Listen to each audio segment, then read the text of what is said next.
Assalamualaikum. Salam sahabat YouTube.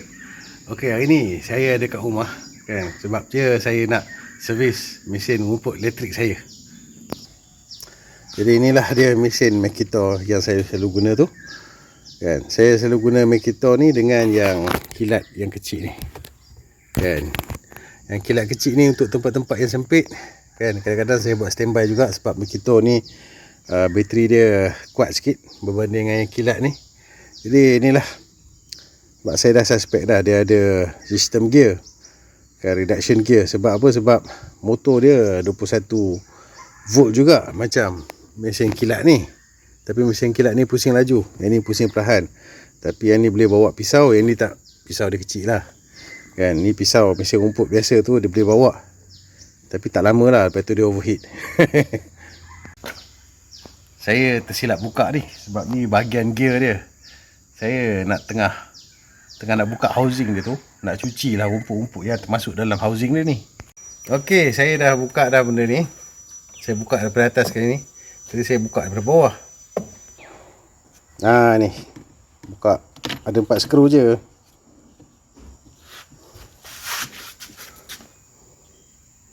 So ni dia punya penunjukan lah.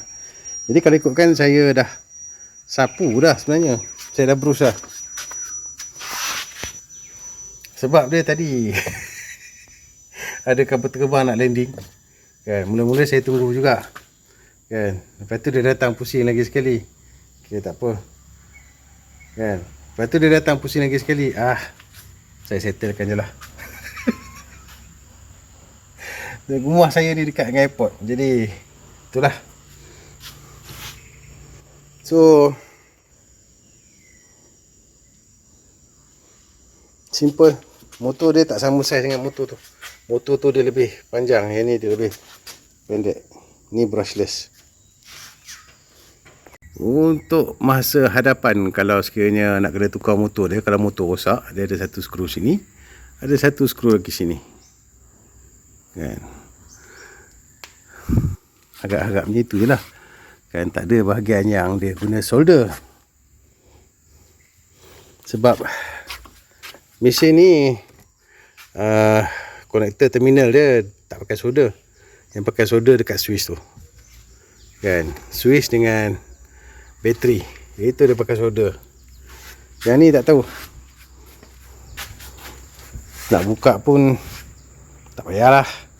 Kan, sebab saya nak bersihkan habuk je. Lepas tu pasang balik. Jadi saya tak tahu berapa tahap dia boleh DIY kan. Sebab pengalaman saya lah, kalau nak buat kerja solder ni, untuk solder komponen elektronik lain, untuk solder komponen elektrik ni lain. Macam terminal-terminal kan, nak solder bateri ke switch ke apa benda ke, itu watt dia lebih sikit. Kalau tak silap saya 60 watt ke atas kan. Tapi kalau terlebih sangat tu, nanti takut rosak pula komponen tu kan. Macam peralatan elektronik halus-halus tu, dia 30 watt ke bawah, solder tu, solder iron tu. Jadi saya tak confident sangat lah kan. Tak confident sangat buat kerja-kerja solder ni, takut rosak komponen. Alang-alang saya cuci sekali lah mesin kilat. Jadi dalam dia macam ni lah kan. Motor dia panjang sikit, habuk pun tak banyak. Tapi yang Makito ni lagi sikit lah habuk masuk. So yang ni memang cucuk je sambungan dia. Yang pakai solder dekat sini, terminal ni dengan switch. Untuk mesin Makito saya tak pasti. Jadi itu sajalah kuasa saya pada kali ni kan. Duduk bawah pos repair mesin rumput ni pun penuh juga. Jadi itulah, sebenarnya musim-musim gelombang haba tinggi ni kan, pastikan banyak duduk tempat teduh, minum air yang cukup. Sampai jumpa lagi. Assalamualaikum dan selamat bertani.